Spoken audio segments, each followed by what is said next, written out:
you know Brown Mkhwanazi? Have you met him? No, I don't know Brown Mkhwanazi. Not even as a comrade? No, I've just known him of late because he's quite big on media. Yeah. I think he's the biggest person on media at the present moment. You never met him in person? No. I haven't met Brown Mkhwanazi. He's not on your WhatsApp? My WhatsApp? Yeah. No. Yeah. Brown Mkhwanazi is not there. I've seen him and talking how he. When I heard the name Mkhwanazi, that he is close to the minister, the spokesperson for the minister is Mkhwanazi, but is a lady.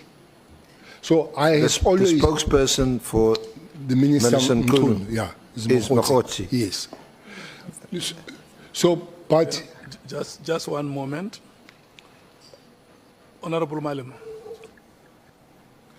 Minister, do you have a WhatsApp? Yes, I do. Okay, thanks. I do have a WhatsApp that I read and never write on it. Not once in life I've written either WhatsApp or any text message. With all my years with my wife, she has never received a text message from me. Not once. She said I must not say that. So with my PA that I've worked almost 20 years, Sharon, she has never received. With Mkhwanazi, whom I have a lot of written messages from him, he has never received one from me.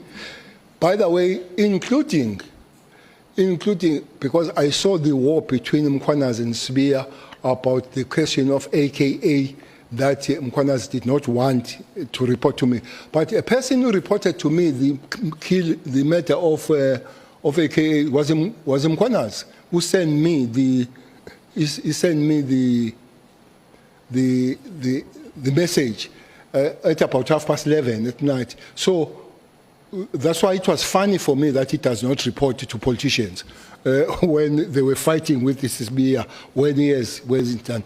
But himself, he can't show nobody, Honorable Malema, in the Republic of South Africa that can show you a written message that comes from Cele. Yeah, no, honorable members, the secretary of our committee is showing me a list of unanswered WhatsApp text to General Cele. Honorable Shogwe. Thank you, Chair. I wanted to ask, what is there a relationship between the two Mkhwanazis, the spokesperson and the other Mkhwanazi? Thank you. No, I don't know. I have no information, Honorable Member. May I proceed, Chair? Thank you, General. But you know Matlala? Very well. Okay. When did you first meet Matlala? I met Matlala in December last year. 2024? 2024. That's the Before the directive? That's the first time I met Matlala. December 2024. I can't remember the date. But it was after the raid. The raid on the 8th or the 6th? The 6th of December. Because that's one thing that brought him to me. So what is there a connection between the raid on 6th December where we know there are issues that he raised to me about the raid. So can you tell us, well, first tell us how it is that you came to meet him. Did you know him before that? No, I didn't know him before that, and I don't know how it happened because the people of his stature, I would know about them, especially from what the township? From Mams, from Mamelodi. I have had a lot of community engagement in Mamelodi, and they will raise the issues about the people that give them trouble. One person that was very prominent was Keke. There's a guy called Keke in Mamelodi. I think he's doing 20 years now. It's been said. So we went there. We had Imbizo. 27 people spoke at Imbizo. Not a single one spoke of Keke. The 27th person spoke about Keke and was given a standing ovation. And this person made a statement that I'm ready to die after speaking with Keke. So you would know that there are people like Keke and things. But nobody ever raised an issue about Matlala. Nobody. Then Bongani Mpungos, who is a son of Sputla Mpungos, who is a son of Sputla Mpungos, who comes from Nongoma or Matubatuba, where he comes from, and a very notorious taxi person. Because of my involvement as the MEC for Transport and Police, when there are problems of taxi industry, then I will meet these people. So I knew Sputla through that, the father of Bongani. So Bongani then brings Matlala to me.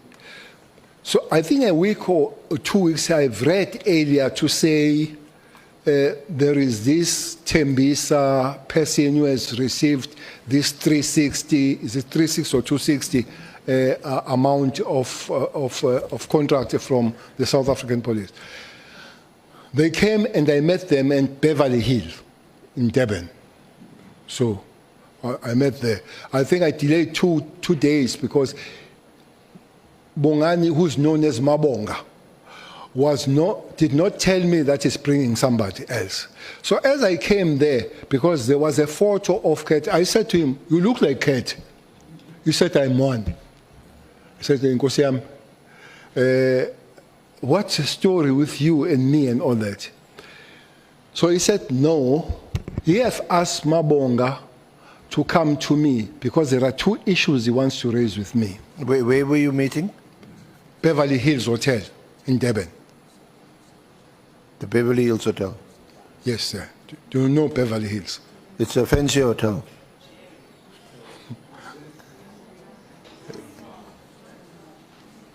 Yeah, it's a very high, it's a high-end hotel. No doubt about it. It's a high-end hotel, Beverly Hills. But we met at the dining hall there, and then he raised 2 issues. He said Mabonga must bring him to me because he realizes that he's being abused or he's being used for the political games that he do not understand. Firstly, he said he has met Minister Mchunu, him and Brown Mahosi, 3 of them. And they spoke about him because he's got money through the tender, him to fund his project of becoming either a president or deputy president. He didn't know. Myself, I didn't know which project was it. So that's that. But so just to be clear, so he's telling you that he met with Mkhwanazi and with Minister Mchunu, yes. And it was about the funding of the project of becoming project. a president or a deputy president. Okay. This is Kat telling me why he wanted to meet me. But what puzzled him there, for him to want to meet me. He was told by the minister that we'll work together so long we don't come close to Cele and Zuma. I don't know why he mixes me with Zuma. But it looks like that's what he said, that don't come close to Cele and Zuma, so we'll work well with. So that's why he says he realized that there is a game, some political games, hence wanted to see me. Did he give any details of when they met? He met with Mkhwanazi and with Minister Mchunu. No, and I did not want details myself. But he didn't. The second one was about then the raid. The raid that happened, I didn't know about the raid. As I'm saying that maybe this latter part of some members of PKTT joining Gauteng, I didn't know until Kat says to me, he wants to speak to me because he was raided. He says the people that raided him woke him up as he was sleeping and bambulingo bobati vuka. Then I realized that that was a special task force. Immediately, when they come to your bathroom and they wake you up, that could be only nobody but a special task force. Those capabilities. So I realized that was this. So I asked, what has happened? No, they've raided him on matters, I think on matters of accusation of drugs and all that kind of thing. So me, where do I come? No, he says, he comes to me because he realizes that he has been abused. After that, he says he has been approached by Sibia, General Sibia, to write an affidavit against Khumalo so that Khumalo can be arrested. So this cat tells me. Which Khumalo? You know Khumalo- quite a few Khumalos. No, this one, the Not head, Dr. Khumalo. the head of the CI. Yeah. The head of the CI, the leader of the PKTT. Yeah. He says, why? He said, no, I've come to you because of that. But what made me really come to you is that there is a case that is coming next week where I've taken Khumalo and his team to court for unlawful raid.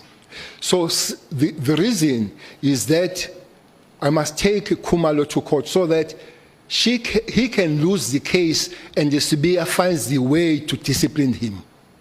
That is Kat telling me the story.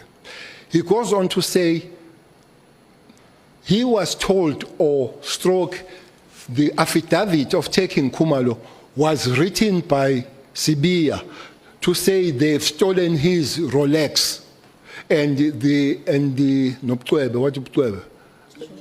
jewelry for the wife.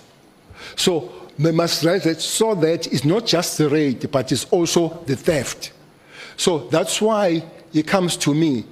He says he doesn't want to take police to court because he has just got the tender. So he doesn't want to harm his relationship with police. So Mamonga told him that I know Khumalo, so I can talk to Khumalo that they resolve the matter out of court. And indeed, I did speak to Khumalo about this thing. And I guess the lawyers did talk and the matter didn't go to court. But also what was I suggested to him that maybe it will be good if he meets Khumalo and brings Khumalo per se. I don't know if they did meet with Khumalo. But in the case, I know that did not go to court. So that's how I know Kat, and I wish I could not have met him, but now I have met him. When did you speak? General, we understand you to be saying a son of a person you have known convened a meeting and did not warn you that he's coming with someone else. And you walked into a meeting and then you found him with Matlala, a face that looked familiar. And you immediately said to this face, "Are you not Kat?" And he was quick to agree that he's scared. And they came to you that we thought you can help us with the following issues because we think you've got relationship with Kumal. One issue is that I'm being abused or used because I got a tender of 360 million to finance a campaign of Minister Mchunu to become either president or a deputy president. I had a meeting with them, Mkhwanazi and Mchunu, and they can only work with me if I don't bring Cele and Zuma into the picture. And then secondly, I was raided illegally, my watch was stolen and the jewelry of my wife, and Sibia wrote an affidavit for me to sign so that if Khumalo is found guilty in court, he can be disciplined internally. And then that's the way they'll find the quickest way to get rid of Khumalo into the police. And then he realizes then that I'm being used to fight internal police battles. Yes. And as they articulate that, nothing has been offered in exchange for you to intervene or help them. They don't say, as a result of this intervention you're going to make, you'll get this or that. They just came to you as a well-known politician, an elder to this Mpongo's son, and they thought perhaps they can get counseling, advice, and some intervention from you. Am I correct? I believe so. Thank you. Yeah. But with the one, the affidavit, you say Sibia gave to Kate to sign.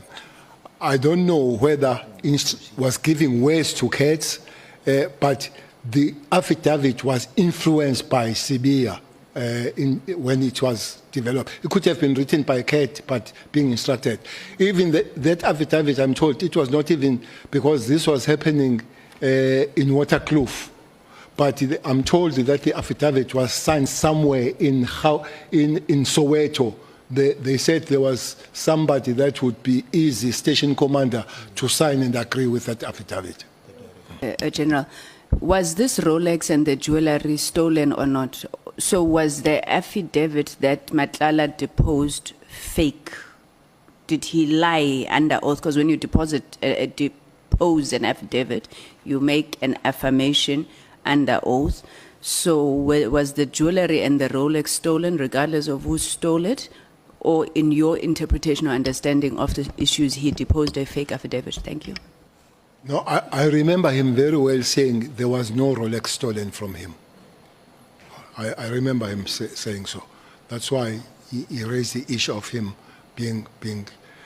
But the issue was that they had to find the way of dealing with Khumalo. That's why I always think that even the arrest of Khumalo at the later stage has got issues. They started some time trying to arrest Khumalo some time back.